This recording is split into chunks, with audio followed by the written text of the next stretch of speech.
시편 57편은 어제 우리가 공부한 시편 56편의 내용과 연결되는 내용입니다. 그래서 이 시편은 다윗이 사울 왕에게 쫓기는 극한의 상황, 즉 블레셋 그 가드성에서 위기를 넘기고 이스라엘 광야의 동굴에 숨어 있을 때 다윗이 지은 시입니다. 다윗은 적국에서조차 살아남기 위해서 미친 척해야 했고 그의 생명이 매우 위태로운 상황에 처하기도 했습니다. 하지만 이러한 절박한 상황 속에서도 다윗은 하나님을 향한 신뢰를 잃어버리지 않았습니다.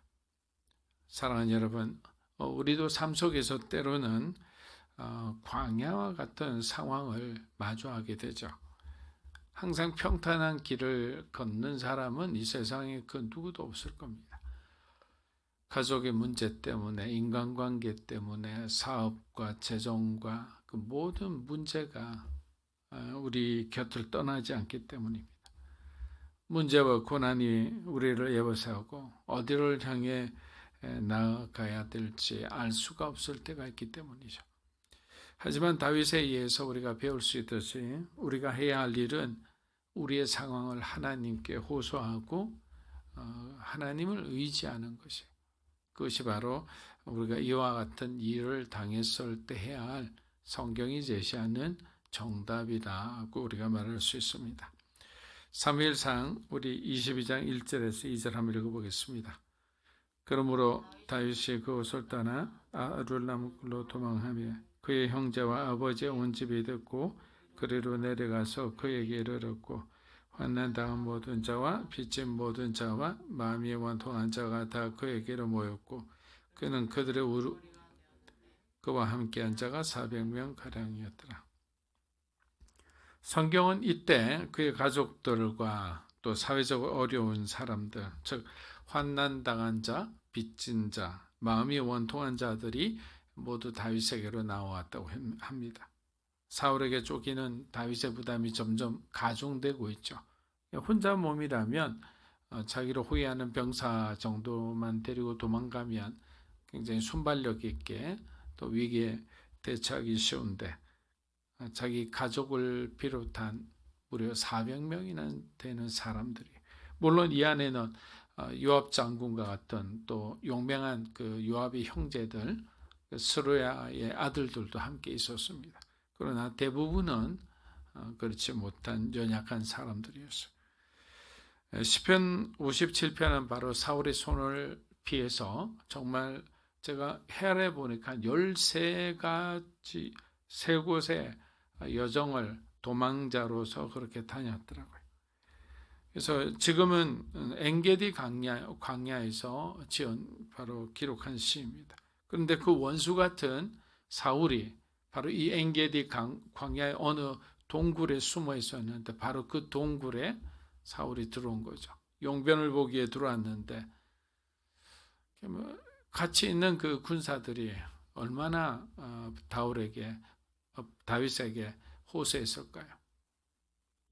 이번이 정말 절호의 기회입니다. 사울을 죽여 평안한 삶을 찾으소서라고 했겠죠. 그러나 그냥 그의 옷자락만 살짝 자르고 그를 보냅니다. 왜? 하나님이 기름 부으신 자를 내가 어찌 해할 수 있느냐라는 거예요. 이 사울에 대한 적개심은 하늘을 찌르지만 그 적개심, 그를 향한 분노보다 더 높고 강했던 것은 하나님을 향한 신앙심이었던 거예요. 이것이 바로 우리 그리스도인들이 살아가야 할 바로 어쩌면 신앙의 우선순위라고 생각합니다. 내 감정, 내 원한보다 더 중요한 것은 하나님을 향한 우리의 신앙인 거예요. 그 신앙이 승리할 때 우리는 정말 후회하지 않는 삶을 살겠죠. 삶이 어려워지고 위기에 처하면 우리는 올바른 선택을 하기 어려울 때가 있습니다. 그러나 다윗은 위기 속에서도 하나님을 향한 바로 그 신앙이 흔들리지 않았던 것입니다. 사무엘에게 기름 부음 받고 30세 헤브론에서 왕위에 오를 때까지 무려 다윗은 10년에서 13년간을 사울의 추적을 받으며 피신 생활을 하였습니다. 만만치 않은 시간이었죠. 시편 57편 우리 1절에서 2절 한번 읽어보겠습니다. 오 하나님이여 나를 불쌍히 여기소서, 나를 불쌍히 여기소서. 내 영혼이 주를 신뢰하오니 주의 날개 그늘 아래서 내가 지극히 높으신 하나님께, 나를 위해 무엇이든 하시는 하나님께 울부짖습니다. 사랑하는 여러분, 이처럼 신앙의 경험은 우리를 더욱 강하게 만들어줍니다. 하나님에 대한 확신은 우리의 기도가 점점 구체적으로 바뀌어지는 것을 볼 수가 있습니다. 두리뭉실하게 마치 중언부언하던 기도가 고난을 경험하니까 내가 무엇이 필요한지, 하나님께 내가 어떻게 호소해야 되는지를 알게 되는 거예요. 그래서 처음에 왔을 때는 기도를 제대로 하지 못하던 성도들도 신앙이 자라면서 기도를 유창하게 합니다. 그러던 성도가 고난을 겪고 어느 정도 믿음이 성장한 다음에 드리는 기도를 보면 얼마나 은혜로운지 몰라요. 목사보다도 더 은혜롭게 기도를 잘합니다. 왜? 그 은혜의 흔적이, 그 경험이 그대로 그의 기도 가운데 녹아져 있기 때문이죠. 하나님에 대한 그 다윗의 확신은 그의 조급하지 않는 모습 속에서 드러납니다. 400명이 동굴 속에서 여러분 생활한다는 거 생각해 보세요. 광야의 동굴이 꽤 크기는 큽니다. 그래서 좀 조사를 해봤더니 과거에는 동굴이 어떤 임시 피난처나 거주지, 군사적 목적으로 종종 사용되기도 했다고 합니다. 그래도 동굴이잖아요, 여러분. 캄캄하잖아요. 또 그 안에 뭐 정갈이 있고 온갖 위험한 어떤 그런 곤충이나 그런 것들이 있을 건데도 불구하고 그곳에서 생활했다. 우리 모두가 잘 알고 있듯이 이때는 정말 이 또한 지나가리라는 그런 믿음이 없으면 사실 그런 동굴 생활에서 막막한 어떤 미래가 불투명한 상황에서 그 사람들을 이렇게 다스리고 그 사람들과 함께 평화롭게 살기란 쉽지 않습니다. 그러나 오늘 우리 다윗의 모습을 보면 철저하게 그는 하나님의 시간을 존중하는 것을 볼 수 있습니다. 여러분, 왕이 될 사람이나 도망자로서의 삶을 그는 현실로 그 삶을 받아들이는 모습을 보여줍니다. 이는 다윗이 영적으로 성장하고 한 단계 업그레이드 되었음을 보여주는 것이죠. 그는 하나님의 계획과 시간에 순응하며 자신의 삶이 그 순간에 어떠한 상태에 있든지 간에 하나님의 뜻이 자기의 지금 현재의 삶을 통해 이루어지기를 바라고 있었던 겁니다. 여러분, 하나님이 약속하신 빛나는 미래를 가슴에 품으면서 동시에 오늘의 고난을 겸손하게 받아들이고 견딜 수 있는 사람은 사실 많지 않습니다. 왜? 이미 미래의 왕관을 쓴 자신의 모습을 상상하기 때문이죠. 여러분을 향한 하나님의 계획은 지금 이 순간에도 계속 진행되고 있습니다. 멈추지 않죠. 그러나 여러분 한번 생각해 보세요. 건물이 완성되기 전의 모습은 너무나 볼품없어요. 공사하는 건물을 보세요. 그냥 정말 볼품없잖아요. 거기서 누구도 살 수 없습니다. 그러나 건물이 완성된 그 모습은 너무나 아름다운 거예요. 그럼 어떻게 됩니까? 우리는 그 건물이 완성될 때까지 기다릴 수 있어야 되는 거예요. 그 불편함을, 그 어려움을 기다릴 수 있어야 되는 거예요. 우리의 현재 모습을 그대로 받아들이고 하나님께서 지금 우리가 직면하는 이 현실 속에서 우리가 어떻게 변하고 성장하기를 원하시는지 그 하나님의 뜻을 깊이 상고할 필요가 있다라는 겁니다. 시편 57편 4절에서 5절입니다. 내 영혼이 사자들 가운데 있습니다. 불이 붙은 사람들 가운데 누워 있습니다. 그들은 바로 사람들 자손인데 그이는 창과 하살이요 그 혀는 날카로운 칼입니다. 오 하나님이여, 하늘보다 높임을 받으시고 주의 영광이 온 땅을 덮게 하소서. 자, 다윗은 자신을 둘러싼 적들의 위협을 사자라는 이미지로 묘사하며 그들이 마치 불길처럼 모든 것을 파괴하고 삼켜버리는 존재임을 강조합니다. 우리도 사자라고 그러면 굉장히 무시무시한 동물이잖아요. 더욱이 그들의 어떤 적들의 이빨을 보면 창과 화살을 갖고 혀는 날카로운 칼과 같다고 합니다. 자, 이것은 뭐냐? 짐승을 표현한 것이 아니고 실제 사람이라는 거예요. 사람. 근데 이 사람이 누구입니까? 한 나라의 왕이죠. 정의 군사를 거느린 바로 그 사람이 자기를 쫓고 있는데 어떻게 잠을 잘 수 있겠습니까? 경계하기에 지쳐버린 거예요. 여러분, 경계에 실패하면 모든 군사들은 죽을 수밖에 없어요. 늘 깨워서 언제 쫓아오나 그 조바심, 두려움. 신들러 리스트라는 영화에는 정말 마음을 아프게 하는 아주 안타까운 장면들이 많이 있습니다.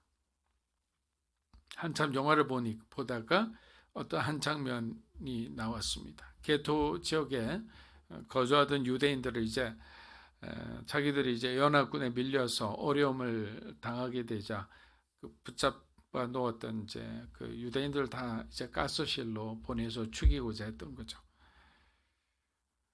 그래서 사람들이 턱에 실려가는데 또 게토 지역에 사는 사람들은 자기들이 살 길이 있는 거예요. 은신처를 막 마련해 놓고 하는 사람들이 다 있었어요.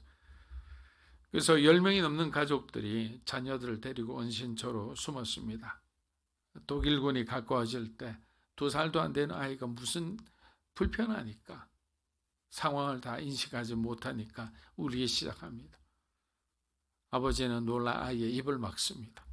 독일군이 소리를 듣지 못하고 멀리 가면 될 텐데 점점 은신처 가까이로 옵니다. 아이의 입을 막은 손을 떼면 아이가 다시 울게 될 거고, 그러면 자기 가족뿐만 아니라 함께 있는 여러 가족들도 죽을 수밖에 없는 그런 아주 절박한 상황입니다. 그때 아버지 어머니는 속으로 절규하며 아이의 입을 끝까지 막습니다. 옆에 있는 가족들도 눈물을 흘리며 그 상황을 지켜봅니다. 다행히 독일군은 지나갔으나 살아난 아이는 숨을 거두고 맙니다. 여러분, 강한 자로 쫓기는 심정은 당해보지 않은 사람은 몰라요. 빚쟁이로부터 독촉을 받아보지 않은 사람은 그 고통을 이해하지 못합니다. 지독한 상사로부터 계속 지적받으며 정말 소위 말하면 그런 갈굼을 당해보지 않으면 그 어려움을 누가 알겠습니까? 하나님은 다윗의 고통을 알고 계셨어요.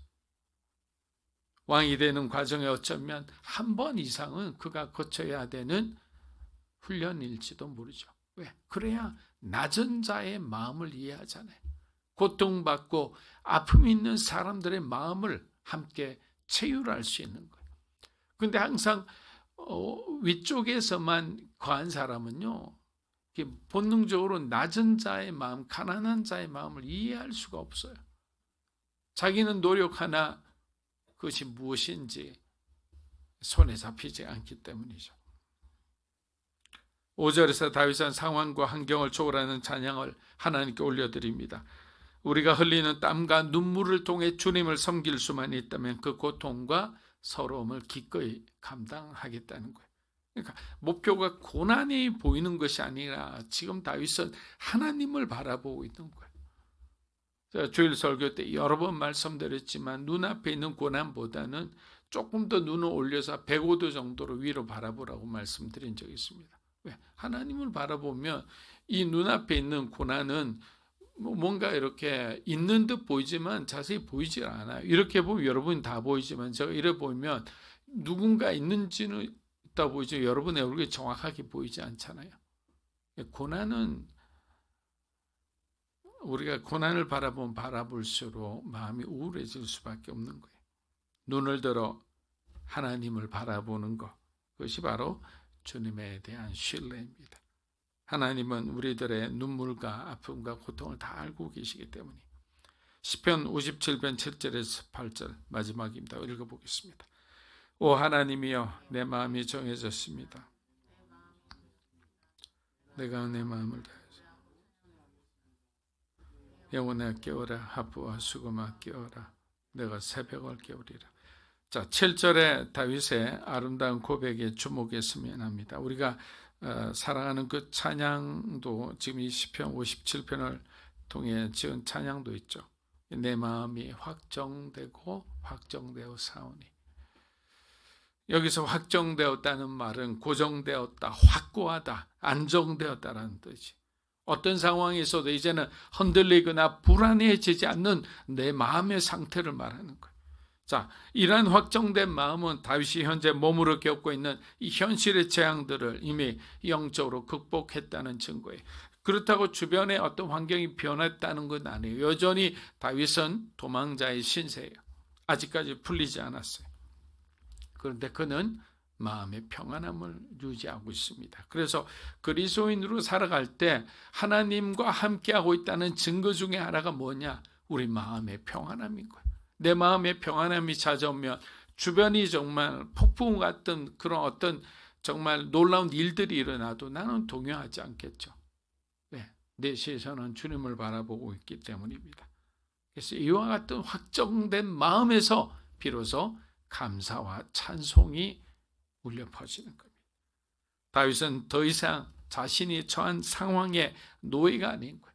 여러분들도 한번 생각해 보세요. 힘들 때 오늘 이 설교, 오늘 이 말씀을 기억하면서 나는 더 이상 나를 주변을 정말 우겨싸듯 나를 고통받게 하는, 나를 힘들게 하는 이 상황에 나는 노예가 아니다. 나는 여호와 하나님을 믿는다. 나는 나를 구원하신 예수 그리스도를 믿는 하나님의 자녀이자 그리스도의 제자다. 우리의 신분을 여러분들이 드러내고 그 모든 상황에서 승리하는 여러분이 되시기를 주의 이름으로 축복합니다. 기도하겠습니다. 이제는 우리 주 예수 그리스도의 은혜와 하나님 아버지의 크고 놀라우신 사랑과 성령님의 감화감동, 교통하심의 역사가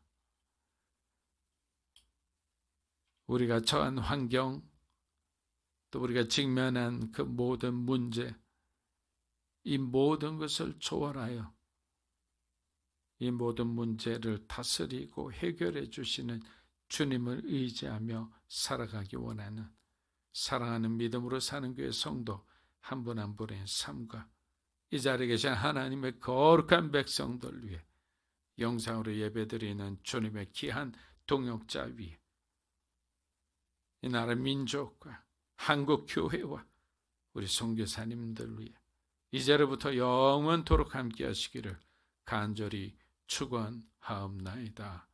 아멘.